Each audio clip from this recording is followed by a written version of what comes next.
Почитувани, денеска се навршува една година од последните парламентарни избори и речиси 6 години од владењето на Никола Груевски.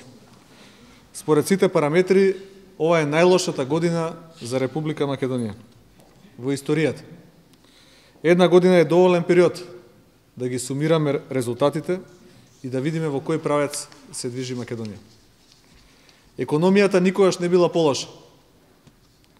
Имаме континуиран пат на индустријското производство, изнуден ребаланс, државата е презадолжена и не престанува дополнително да се задолжува, а власта упорно парите ги троши на реклами, фасади и споменици.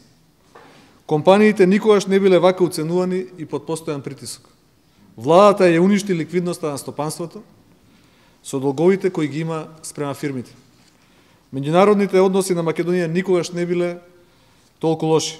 Не само што ги губиме сите битки на меѓународен план, туку и од нашите стратешки партнери непотребно правиме непријатели и противници. Во сферата на демократијата и човековите права, Македонија никогаш не стоела полош. Од полициска бруталност до целосна злоупотреба на институциите за политичка пресметка со неистомислениците. Судството е целосно партизирано и во функција на власта, а скоро и да не постои институција која по своја природа би требало да биде независна, а да не е тотално партизирана. Безбедноста никогаш не била позагрозена, а меѓуетничките односи толку кревки. Тензиите и нетрпеливоста станаа секојдневие. Коалиционите партнери, наместо да работат на унапредување на меѓуетничките односи, тие стануваат главен иницијатор на тепачки, како онаа на Калето, пресметки по автобуси, а нивните изјави и пораки се некоординирани и често диаметрално спротивни, со што само ја разгоруваат меѓуетничката нетрпеливост. Здравството никогаш не броело толку скандали, недостаток на неопходни средства и погрешно лекувани пациенти. Дополнително на целиот хаос, во овој ребаланс на буџетот кој е во собрание се уште се кратат дополнително 10 милиони евра.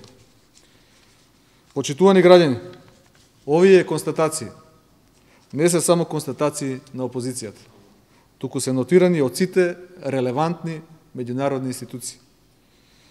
Ке напоменеме дека во извештајот на Freedom House Македонија бележи огромен пат од 20 места и се наоѓа во друштвото на африканските земји. Истото го потврдува и извештајот на Репортери без граници. Во слободата на говорот, демократијата, меѓуетничките односи, а судството и администрацијата сме ги претвориле во партиски паравани. Сите овие извештаи се објавени токму во последнава година. Почитувани граѓани, овие извештаи не се само статистички бројки. Ние нека се запраша секој од нас и од вас, дали денес живее подобро од пред една година, дали живее побезбедно, дали има повеќе пари за трошење, дали му се цените поевтини, дали е Македонија поблиску до Европската Унија и НАТО, или подалеку, дали односите со нашите стратешки партнери се напредени или уназадени. Македонија назад во сите области и се движи во погрешна насока. Тоа не е резултат на моменталната состојба во светот, како што сака да не убеди владата, туку е резултат на погрешните политики на оваа влада. СДСМ, како конструктивна опозиција, ќе продолжи да предлага решенија за подобар живот на граѓаните. Свесни сме дека власта намерно ги игнорира нашите предлози и најчесто ги отврла без да ги прочита. Сепак, ќе продолжиме да нудиме решенија и со тоа да вршиме притисок на власта да спроведува мерки со кои ќе се подобри животот на граѓаните. Ви благодарам. Доколку имате прашања, стојам на располагање.